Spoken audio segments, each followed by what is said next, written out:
yo ho, yo ho. You're actually watching the fish tanks and the plants and everything else, and there's a scientist person talking to you about what's going on. So you hop on this boat and you do this little raft ride around the complex, and then you're done.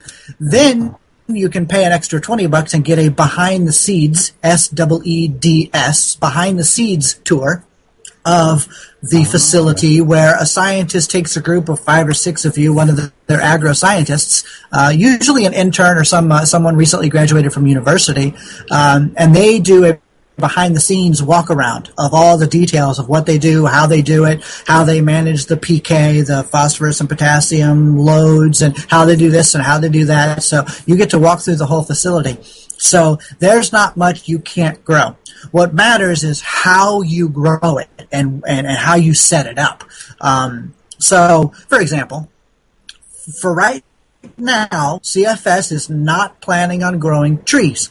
You can, but we're not, because that's much more intensive. It takes a lot more time, and that doesn't really immediately feed people on a fast enough rate. Okay? So we're mainly focused on legumes, leafy greens, tomatoes, cucumbers, which is why you're right, I jokingly call the CFS system a salad factory, because it's kind of what it's producing from you name the leafy green, and that's basically what we can grow. And then you've got, what else? Let me think. What else? Lettuce, tomatoes, bok choy, lima beans, lots of varieties of foods can be grown this way. But to help cover other kinds of foods, things that we're probably not going to grow inside a CFS building anytime soon, at least not yet, we're looking at, we have a composting system built into the building with vermiculture. So basically you take the leftover food stuffs that you don't eat. Like, for example, let's say you're growing spinach, you don't really eat the bottom, you eat the leaves. So you take the bottom, you throw that into a bin, you throw a bunch of worms in there, you let them do their thing, and voila, you end up having compost. And you kind of have that system built in. Now you have that compost, which is a nice fertilizer. Now you can take and create raised beds or something in the village or just outside the building, and now you can plant some trees. So you can mix some of the soil that they've got, even if it's nutrient dead, it's a nice filler. Then you take some of the compost and you throw that in there, and now you can start growing trees. You can start growing other stuff outside of the building. So the building over time will help you grow other stuff outside of the building. But to give you a quick rundown, things you can grow: amaranth, arugula, bayam beans, lima beans, fava beans, green beans, broccoli, cabbage, collards, garbanzo beans, leeks, lettuce, mustard greens, sorrel, various peppers, tomatoes, strawberries, eggplant, and there's a lot that you can grow via this system. What matters is how you set it up, because it is customizable, so different foods are going to kind of require different setups, and different foods also have different grow periods. Some things only grow in 40 days, some things grow in 120 days, some things take a whole year. So you got to be smart on what you're growing, and it really comes down to what does the customer want. I mean, if we're looking for humanitarian relief kind of stuff, we want to do foods that kind of grow as rapidly as possible but are as nutritiously dense as possible. Plus, they're going to be able to eat the fish. So there's also the fish component of that as well. So, for example, the smallest building, the prototype, which is also the smallest building, which is about 2,000 square feet, roughly, is capable of producing about 750 pounds of spinach a week, and about 250 to 300 pounds of fish a week can come out of the building. So that's the productivity cycle for that. Now, you can bisect the building and on one side grow lettuce and on the other side grow tomatoes. You're cutting down your weekly productivity that way. You know, the more stuff you try to shove in the building, the less amount you're growing per crop, right? So because you're reducing the real estate. But you can grow a little bit less on the spinach side and add some tomato or whatever. So it depends on the volume that you want. Or you just have multiple buildings, and you have like one building's a spinach building and another building is a tomato building and stuff like that. And over time, you have enough systems in place to where you're cranking out more than enough food to feed the local village or the neighborhood or whatever, and then surplus after that can be sold at market or whatever. And going back to the UNFAO conversations that I was having when I was in Rome, one of the biggest things they're talking about is reinvigorating the small farms. A lot of small farming operations are the primary source for agribusiness, global agribusiness. So, for example, here I was, the CEO of a brand new startup that doesn't even have a prototype yet, sitting right next to the vice president of Mars Inc. And having conversations about, what they do and how they run their operations. I did not know this, but 80% of the raw product that Mars gets is from small farming operations around the world. They're not from big giant farming operations. About 80% of their stuff comes from small farmers, and that's interesting. The problem is a lot of small farmers are barely making it. They almost live at the poverty line. So you've got these small farming operations that are providing food for multi-billion agribusiness corporations, and they're barely making it because their productivity is not as high because the land that they have is they can only have so much land. So there's certain political limitations and stuff like that although they annoy me, they exist. So how can you work around it? Well, a CFS building can be a lot more productive with a lot smaller space. So for that same 1 acre of land that they have, that they're cranking out X amount of whatever, they could become a hell of a lot more productive by implementing a few CFS systems to grow the same thing, but they don't even need as much real estate to do it. So that helps small farmers increase productivity and reduce costs, because now, given that it's an aquaponics system, they don't have to use fertilizers, pesticides, chemicals, because it's in a climate-controlled building. It's a cleaner, greener, more natural way of growing food. It doesn't require as much continuous upkeep. They don't have to keep spending money to keep it going. The operational costs are drastically less. So if you did the math and spaced it out, they'd be able to do rather well with one CFS building versus having to manage and fight with 1 or 2 or 10 hectares of land. So there's different concepts to think about with regards to that as well. So you're saying that that for all of those listening who think Monsanto are some evil company that's plotting to poison us all, are you saying that CFS systems don't need to make use of GMO products? No, they don't. No, they don't. Wow. In fact, I like GMO this way. GMO is kind of a funny catch-all term, isn't it?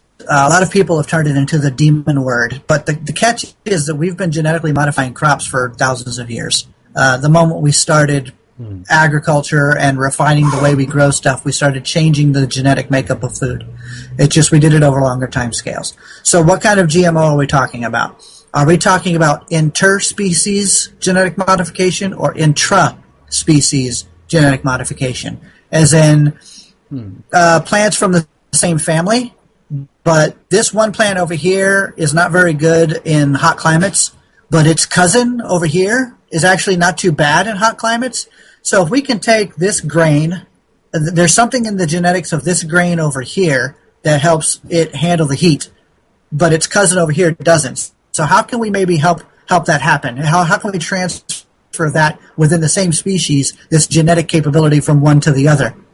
All right, so that's one way. Or you've got the opposite. The other side is let's put a fish gene inside of a plant, which makes no damn sense to me whatsoever. So, because at no time in the natural world is a fish going to screw a plant. so it depends on the shape of the plant. I guess so, yeah. But that's it. So what kind of genetic modification are we talking about? Also, are we talking about GMing food to protect it against a chemical that the same company is making, a la the Monsanto thing? They're a chemical company that creates Roundup that then starts screwing with the plants. So then they start trying to genetically modify the plants to protect against their own spray. And now they're in this vicious cycle of changing the spray, changing the plant, changing the spray, changing the plant, changing the spray. And it keeps getting worse and worse and worse. Now, that's psychotically stupid. And so, yeah, that can go piss up a rope. So I guess it depends on what you're talking about with genetic modification. What the Disney people are doing, some of the work that they're doing is technically genetic modification. The purpose of what they're doing is to help the plum. There's a particular viral strain that attacks plums only. And they're trying to figure out how to genetically modify or help, almost like a vaccine, help this plum be permanently resistant so that future generations can't catch this disease anymore. And so they're doing research to find out how to do that and, most importantly, what effect that might have on the food itself. And that's something that Monsanto and others just seem to completely bypass, is the effect on people. So I'm not necessarily anti-GMO in the extreme. I am for responsible use of sane practices and proper testing. But I can go right back to the beginning and say, however, it might not even be necessary if we start growing in cleaner, greener kinds of ways, using climate control buildings like what we're doing with CFS. I don't need to spray the plants with a bunch of chemicals. I don't need to worry about that. We are all about local production, local distribution. So you're growing in your quote-unquote own backyard. So now you don't have to pick early, spray so that it holds off from ripening, transport thousands and thousands of miles with a major carbon footprint, spray again with something else to force the artificial ripening process to then kind of kick in, and then put it on the shelf, and now you have this nice, bright, red, cute tomato. Yeah, that's sprayed with God knows what, because it was picked. You know, you're buying your tomato in California. It was grown in Florida and picked when it was green, sprayed with something, shipped, sprayed again so it could then ripen really fast and get red, and then stuck on your shelf so it looks pretty. And there's a problem with that. Whereas with CFS buildings, you know, the food is grown on its own normal natural cycle, and you harvest it when it's fracking ready. And it's right, and the computer will tell you when it's ready. It'll say, this group right here, rows 1, 2, 3, 4, and 5, will be ready tomorrow. And rows 6, 7, 8, 9, and 10 will be ready next week. And, or whatever, or tomorrow, the day after that, or whatever. So it will tell you what is coming up when, how you have to reseed it, how you plant the baby plants and all that, the seedlings and all that other stuff. So there's a process involved to what we're doing that'll help mitigate a lot of that nonsense with GMO and everything else. So when it comes to the, because I haven't read into aquaponics and hydroponics a huge amount, to the extent of knowing exactly what kind of nutrients are actually in there with the plants. So I mean, what exactly are the nutrients that most grown plants have, or are there specific nutrients for specific groups of plants? Yeah, it is actually plant specific. Fruiting plants require a lot more potassium and phosphorus, for example. You actually don't get that out of an aquaponics tank, so you have to supply that separately, either as a direct solution or something like that. And there are ways. I myself am also still learning some of those little detailed intricacies, but that's exactly why I have an aquaponics specialist. He knows what the hell he's doing. He knows if we're growing this, we need X, Y, and Z. But if we're growing this, we need A, B, X, Y, and Z. So we need to add this, or we need to adjust for that, or whatever the case may be. A lot of your leafy greens are not fruiting plants, so they don't necessarily need the PK. It's called PK. It's phosphorus and potassium. You can get away with just use nitrogen-fixing bacteria, which gives you all the nitrates and whatnot, which is what the plants want. And so you take the dirty water, you run it through the system, and then it enriches the water to what the plants want. And that is what to what levels, how dense does your nutrient load need to be, and all that other stuff. That depends on what you're growing, how many of them, how many fish are in the tank. There's a whole bunch of calculations to go into that, which is exactly why what we're doing is highly customizable, and there's not a static answer I can give you. because nature is not static. What you grow and how you grow it and how much of it you want to grow will greatly affect how big are the tanks, how many fish, blah, blah, blah, blah, blah, blah, blah, blah. So we have to find out what the people want, and then we can say, okay, based on these parameters, we have to do this. So I can't give you a solid answer on that because it depends on what's being grown. All right. And when it comes to the fish themselves, are there specific species of fish that are more suitable for aquaponics, or does it does it just have to be a general fish? There's a lot of people use all kinds of different stuff. People use koi, people use goldfish, people use even sturgeon, and then from the sturgeon they'll actually harvest the caviar, so then you'll get caviar out of it as well. But we're using tilapia. Tilapia is a very common fish to use. A couple of reasons why. First, it's edible. It's easily edible. It's a food relatively known around the world. So it's a good fish farming kind of fish. Also, it's very tolerant to a wider temperature range for water, which is good because then you don't have to be so anally meticulous about maintaining the climate of the water. You have kind of a little bit of leeway, which is good because that reduces the energy load that you need to maintain that temperature, which makes it more efficient to use. So tilapia just happens to be a more efficient fish just because of how tolerant it is to the water temperature, and also because it's edible, it allows us to provide an additional food source. As far as feeding the fish, a lot of people ask, well, how do you feed the fish? Now, obviously, you're not going to get more out of a system than you put into it. So there is going to be a certain amount of nutrient input that's going to have to be put into place. There are ways to try to internalize a lot of that. Tilapia eat a plant called duckweed.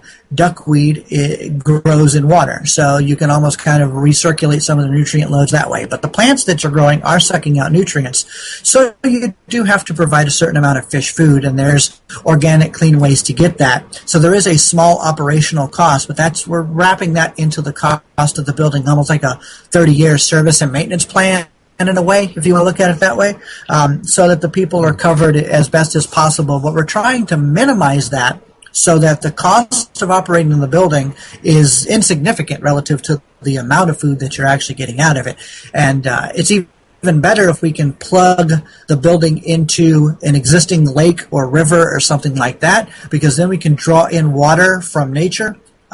If it's polluted water, we can clean it because we are partnered with a water body restoration and cleaning company that for 30 plus years they've been cleaning polluted water using natural biological systems and processes. And we're basically sticking a mini version of their work inside the building so that we can suck in dirty water, clean it, use it, and spit out clean water and put that back into the river or the lake. And you do that, over a couple of years, you're going to end up cleaning and making the water body more healthy. In fact, they just landed a deal, or they're about to land a deal with New York to do some of the water body restoration projects around the New York area, not just New York City, but New York State in general. So they do a lot of amazing work, and we're going to be working with them now to make the CFS building also a pollution reversal system for water, a water pollution reversal system. So not only are we going to be able to grow food, but we're going to be able to actually reverse negative effects brought on by industry upstream. So we're trying to do more than just to grow food. Right. And when it comes to the fish that are used, every now and then I've heard little statements here and there about how fish shouldn't be used for aquaponic systems because supposedly it's going to be cruel to them. But what would you say would the experience be for a fish in an aquaponic system? Would it, because as far as I can tell, it's really nothing, nothing more traumatizing than to be kept in a pond, right? Well, there's a lot more fish per volume, so they're kind of swimming all over each other a little bit, but no different than in breeding season or whatever. But I'm not a rabid vegan. I don't. I think some of the arguments that are brought on by that particular crowd are nonsensical. And I think it's almost borderline ignorant and borderline insane to assert that we should. No, I don't want to get onto this topic. It aggravates the hell out of me, and I end up offending a lot of people. But I can't fathom the vegan argument that we can't even use fish to grow plants, or of course, oh, now you're going to eat the fish. How cruel. It's a food, all right? I guess I am a speciesist. That's a nice little term that's been coined up by some of the more rabid vegans who are like, oh, you just think you're so superior. Well, yeah, okay. I do think we are. Because, we can explore space, and we figured out how to dominate our environment. We do it in good ways. We do it in bad ways. We're smart enough to realize what the bad ways are and try to fix it. I don't see a fish building a car. I don't see a cow or a goat or a deer doing anything, like that. And for thousands and thousands of years, they've been food. So, all of a sudden now we've got to change that because our empathy gland has gone off the charts, and that's, we feel the pain of all the animals. I can't go that far. I'm sorry. And I'm tired of playing patty cake with these people. If that ends up offending them and they don't like me anymore or whatever, okay, I'll survive. I'll continue. All I know is that I'm going to end up saving the lives of millions of people who are starving to death because I'm okay with using a fish to grow food. And, the problem with using chemical only is that chemicals come from somewhere, and they come from the petroleum industry.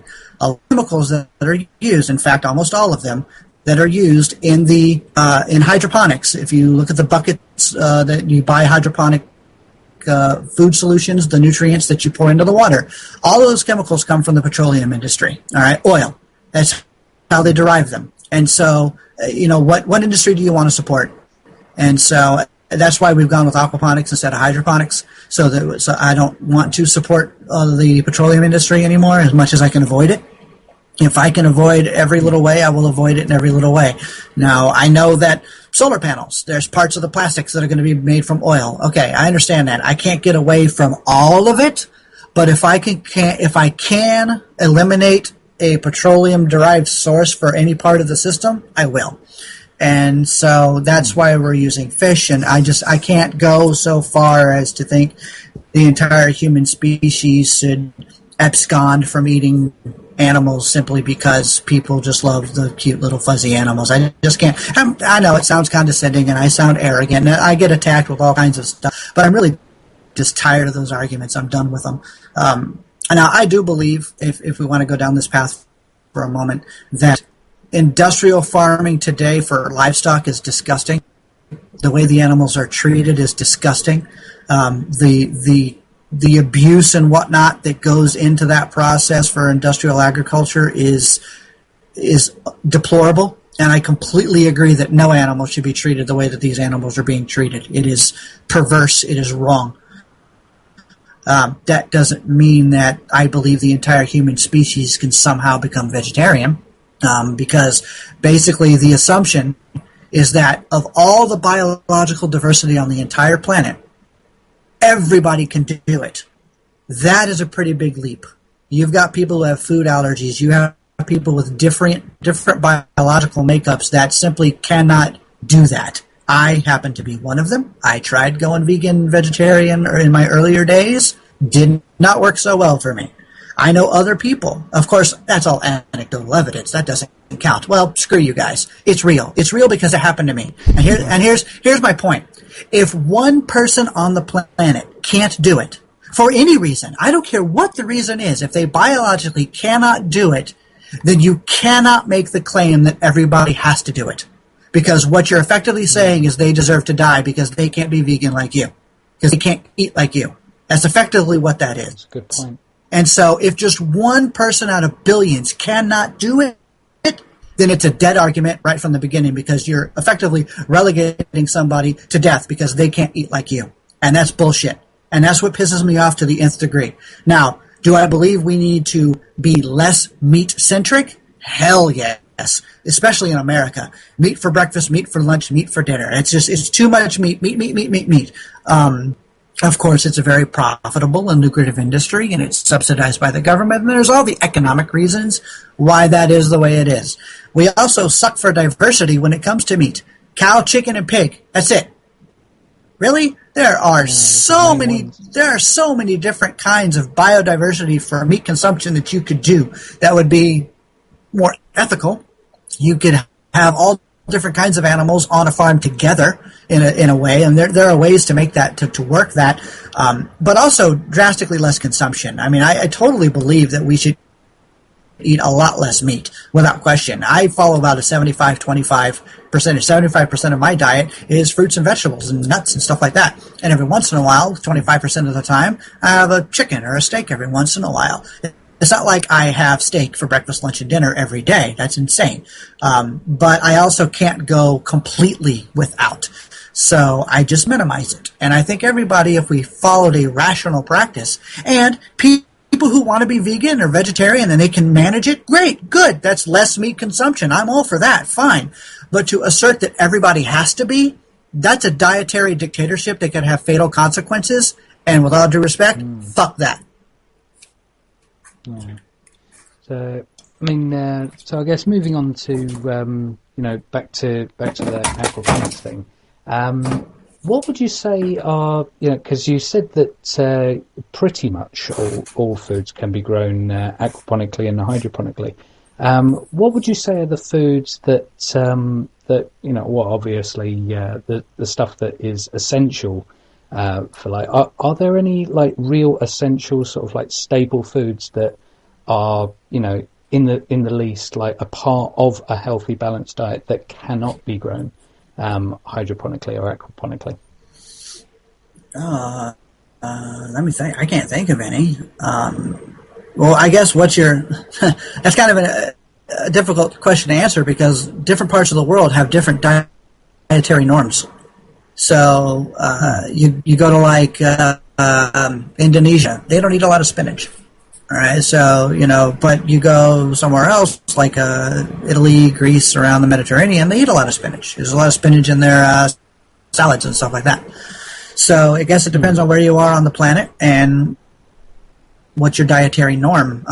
There's not much that can't be grown aquaponically or hydroponically as long as you provide the proper nutrients. Because it's all about the nutrients, right? What is growing food in dirt? Why is it in dirt? Well, because dirt is the medium by which all the nutrients are being held, right?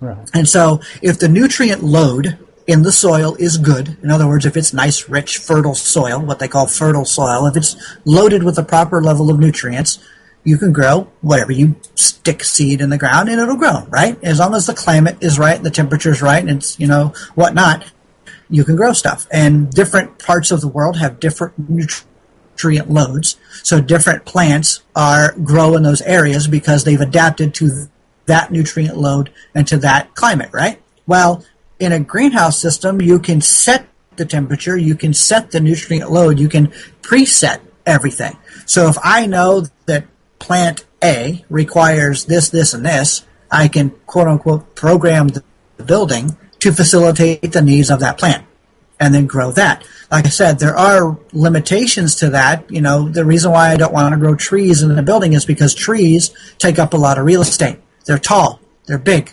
Right? They take up a lot of volume if you look at the footprint of space you need when it's full grown, not babies, but when they go full size. Well, that means I'm only going to fit, 10, 15 trees maybe in a building, maybe even a few more. I'm not going to get that much out of it. Not when I can grow those outside. If I can grow those outside, but I can grow thousands and thousands of spinach plants in a building by vertically stacking them because they're smaller, and I can stack them 4, 5, 6 high or more, then isn't that a better use of space? Yes. So I'm going cheese and going towards the smaller plants, your leafy greens, your beans. You can do tomatoes on the vine. You can wrap them in a certain kind of way. Disney has an amazing operation set up for that, for how they grow their tomatoes. They loop them and wrap them around this trestle kind of. It's an interesting setup. It's kind of hard for me to explain. Try to give you the visual, but the way they do it is they just harvest going around in a circle. The tomatoes will grow, they'll pluck them, and then they'll keep going around the bend. All the water's piped in and fed down from below, which is the same thing you could do with the fish tank teeth. And then by the time they get around to the new sets of tomatoes have already bloomed or grown or whatever, so they kind of have a way of doing it. It's a cycle of growth. I actually was like, brilliant. I never thought about doing it before. So I was trying to figure out how growing that grows a vine. How well are you going to manage that so it doesn't just like overgrow your whole building or whatever? And the way they have it set up is brilliant. I never would have thought of that. So it's always good to look at other operations and talk to people and learn new ideas and